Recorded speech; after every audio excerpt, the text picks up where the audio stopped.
బాను బాను బాను ఏమైంది? ఏముంది అక్కడ?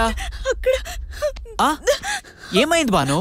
అరే అక్కడ దిష్టి బొమ్మ ఉంది రవి. ఎక్కడ బాను? అక్కడ ఏ దిష్టి బొమ్మ లేదు. ఎక్కడ? అక్కడ ఉంది.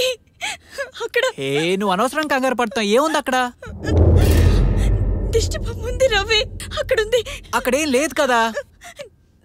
అరే బాను, ఇక్కడ చూడు. అక్కడేం లేదు. పేడకలేమన్నా వచ్చిందా? కాదు, నిజంగా అక్కడ ఉంది. నేను చూశాను. బాను, అక్కడేం లేదు. అయినా మనుషులు చేసి దెయ్యాలు ఆత్మలయ్యారంటే అర్థం ఉంది కానీ దిష్టి బొమ్మను చూసి దెయ్యం అనుకోవడం ఏంటి చిన్నపిల్లల? అక్కడేం లేదు. హాయిగా ప్రశాంతంగా పడుకో. అక్కడ ఉంది రవి. నేను చూశాను. Banu relax, cool. నాతో రా. లేదు, చెప్తున్నాను కదరా.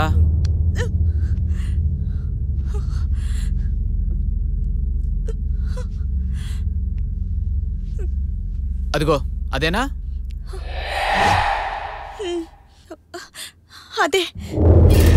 చూసావుగా, వాడెవడో దిష్టి బొమ్మను కూడా ఉరి తీసినట్టు వేలాడదీశాడు. అది మన బెడ్రూమ్లోకి ఎలా వస్తుంది చెప్పు? ఇంతకు ముందు ఎప్పుడు నాకు అలాంటి కలలు రాలేదు రవి. పెళ్లి రోజు కదా, మన ఇద్దరిని చూసి ఎవరు దిష్టి పెట్టేస్తుంటారు. ఇది మరీ టూ మచ్ ఏం లేదు కానీ పదేళ్ళు నిద్రపోదాం. పద.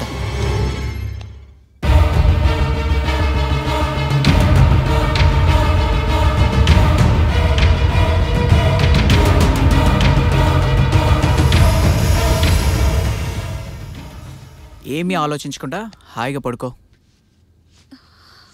కూల్.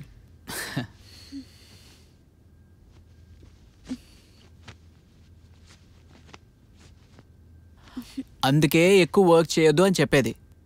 ఎక్కువ వర్క్ చేస్తే ఇలాంటి పీడకలు వస్తాయి. ప్రశాంతంగా పడుకో. Okay? Sweet dreams. Good night. ఓ, చచ్చిపోయానా? అదేగా ఆశపడ్డావు. గుడ్ న్యూస్ విన్నప్పుడు సెలబ్రేట్ చేసుకోవాలి. రా రమ్మంటుంటే నిజంగా నాకే తెలీదు. రా కలిసి సెలబ్రేట్